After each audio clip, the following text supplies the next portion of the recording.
వక్ఫా అంటే ముస్లిం పుణ్యకార్యాలకు దానం చేయబడినటువంటి ఆస్తులు. స్కూళ్లు, ఆసుపత్రులు, మసీదులు, దర్గాల నిర్వహణకు వాడే ఆస్తులు ఇవి. ఇప్పుడు కేంద్రం తెచ్చిన వక్ఫా సవరణ బిల్లు 2024తో దేశవ్యాప్తంగా చర్చలు, వివాదాలు, ఆందోళనలు తలెత్తాయి. ఇది వాస్తవంగా ముస్లింల హక్కులకు ముప్పు తెస్తుందా లేక అవినీతికి అడ్డుకట్ట వేస్తుందా? దీనికి సంబంధించి మరింత లోతుగా ఈ వీడియోలో తెలుసుకుందాం.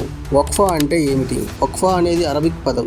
దీని అర్థం దానం చేయబడిన ఆస్తి. ఇది తరతరాలుగా ముస్లిమ్స్ ధార్మిక మరియు సామాజిక అవసరాల కోసం ఉపయోగించబడే భూములు. ఈ ప్రైవేటు వ్యక్తులు స్వచ్ఛందంగా వారి దేవుళ్లకు సమర్పించేవి. దేశంలో 6 లక్షల కంటే ఎక్కువ వక్ఫా ఆస్తులు ఉన్నాయి. వీటి విలువ సుమారు 8 లక్షల కోట్లుగా ఒక అంచనా వేశారు. కానీ వీటి నిజమైన విలువ ప్రస్తుతానికి తెలియదు. వక్ఫా బిల్లు 2024 ముఖ్యమైన మార్పులు. 2024లో కేంద్ర ప్రభుత్వం పార్లమెంట్లో ప్రవేశపెట్టిన వక్ఫా సవరణ బిల్లు కొన్ని మార్పులు సూచిస్తుంది. వక్ఫా బోర్డులో అముస్లింలకు అవకాశం, అంటే ముస్లింలు కాకపోయినా ఇందులో ఉండొచ్చు. మరీ ముఖ్యంగా ఇందులో 2 మహిళలు తప్పనిసరిగా ఉండాలి. వక్ఫా ఆస్తులు డిజిటల్ రిజిస్ట్రేషన్ అండ్ కేంద్ర మానిటరింగ్. 1995 వక్ఫా చట్టం ప్రకారం వక్ఫాకు సంబంధించిన ఆస్తుల గురించి బయట వ్యక్తులకు తెలియదు. 2024 చట్టం ప్రకారం వక్ఫా ఆస్తులు అన్ని కూడా డిజిటలైజేషన్ చేస్తారు. దీని వలన వక్ఫా ఆస్తుల వివరాలు అందరూ తెలుసుకోవచ్చును. వక్ఫా ఆస్తులపై రాష్ట్ర నియంత్రణ తగ్గించబడింది. కేంద్రానికి అధిక ప్రాధాన్యత ఇవ్వబడింది. ఏ ఆస్తి వక్ఫాకు చెందుతుందో అనేది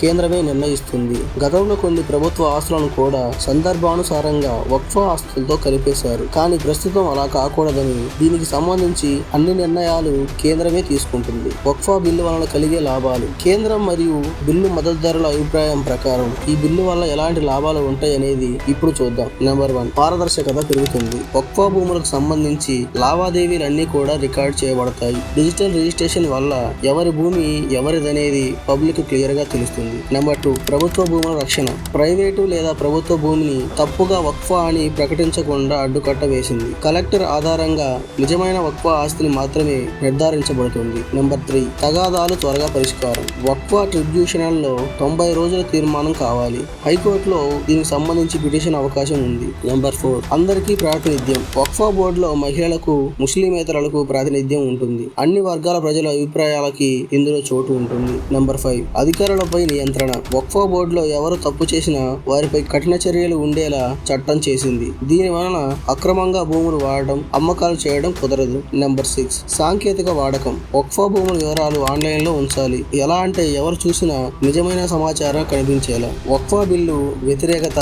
ముస్లిం సంఘాల అభిప్రాయం. ఇందులో ముఖ్యంగా మత స్వాతంత్రంపై దెబ్బ.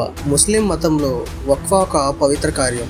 దీనిలో ప్రభుత్వ అధికారులకు అధిక ప్రాధాన్యత ఇవ్వడం వలన మత స్వాతంత్రానికి అడ్డుగా భావిస్తున్నారు. వక్ఫా భూములపై కలెక్టర్ది తుది మాట. వక్ఫా భూముల గుర్తింపులో కలెక్టర్కి అధికారం ఇవ్వడాన్ని వక్ఫా బోర్డు అధికారులను అవమానించడంగా వారు భావిస్తున్నారు. బోర్డులో ముస్లిమేతరుల నియామకం. వక్ఫా అంటే ముస్లిం తమ పుణ్య కార్యాలకు సంబంధించిన ఆస్తులు. అటువంటి దాంట్లో ముస్లిమేతర సభ్యులు పెట్టడం అన్యాయమని వాళ్ళు భావిస్తున్నారు. ట్రిబ్యునల్లో ముస్లిం న్యాయ నిపుణ స్థానంలో ప్రభుత్వ అధికారులు. ముస్లింల నిపుణులు ఉండాల్సినటువంటి చోట ప్రభుత్వ అధికారులు ఉండడం వలన మతపరమైన సమస్యలు వస్తే అర్థం చేసుకుంటారా అని ప్రశ్నిస్తున్నారు. వక్ఫా వారసత్వ తొలగింపు. కొన్ని వక్ఫాలు తమ వారసత్వ భవిష్యత్తు కోసం పెట్టే వారసత్వంగా ఉంటాయి. ఈ విధంగా వక్ఫా వారసత్వాన్ని తీసివేయడాన్ని కొందరు తప్పుపడుతున్నారు. ఇది వ్యక్తిగత ఆస్తుల మీద హక్కు తీసేసినట్లుగా వారు భావిస్తున్నారు. సమాజంతో సంప్రదించకుండా బిల్లు తేవడం. ముస్లిం మత పెద్దలు, సమాజ నాయకులు ఎవరితోనూ చర్చించకుండా బిల్లు పెట్టనందున తీవ్ర అసంతృప్తి ఉంది. ఏపీ, తెలంగాణ రాజకీయ పార్టీల స్పందన. తెలంగాణకు సంబంధించి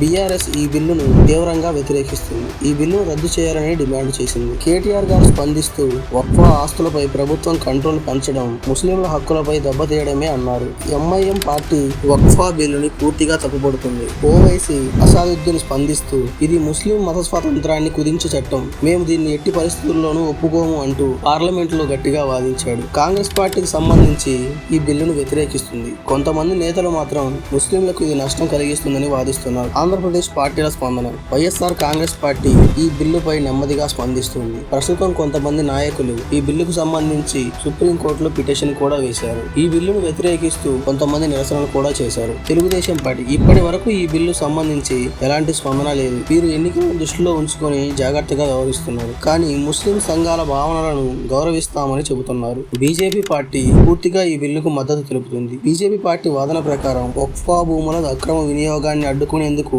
ఈ బిల్లు అవసరం అంటూ ఉంటుంది. జనసేన పార్టీకి సంబంధించి ఎలాంటి నిర్ణయం తీసుకోలేదు. వాస్తవ లాభం ఎవరికి, నష్టం ఎవరికి? ఈ బిల్లుతో నిజంగా ముస్లింల ఆస్తులకు రక్షణ కలుగుతుందా, లేక ఆస్తులపై నియంత్రణ కోల్పోతున్నారా? ఇది ఆస్తులను పారదర్శకంగా కాపాడే మార్గమా, లేక మతపరమైన వ్యవస్థను కేంద్రానికి అప్పగించే దారి? ప్రశ్నలు చాలానే ఉన్నాయి, సమాధానాలు మాత్రం ఇంకా స్పష్టంగా లేవు. కన్క్లూజన్: ఈ చట్టం వాస్తవంగా ముస్లింల ఆస్తుల రక్షణ కోసం తీసుకొచ్చిన మార్పుల లేదా పరిమితులు పెంచే ఒక ప్రయత్నమా? మేము ఈ చట్టానికి మద్దతు ఇవ్వడం లేదు, అలాగని దీన్ని వ్యతిరేకించడం లేదు. సమాజం మత స్వాతంత్రం మరియు ప్రజల హక్కులపై పూర్తి అవగాహనతో సరైన మార్గం ఏర్పడాలి. హక్కులను రక్షించాలంటే అవగాహన తప్పనిసరిగా ఉండాలి. ఈ బిల్లుకు సంబంధించి ఇంకా ఎంత జరుగుతుందో వేచి ఉంటేనే తెలుస్తుంది. ఫైనల్ గా ఈ వీడియోకి ఇంతే ఫ్రెండ్స్. మీ అభిప్రాయాన్ని కామెంట్లో తెలియజేయండి.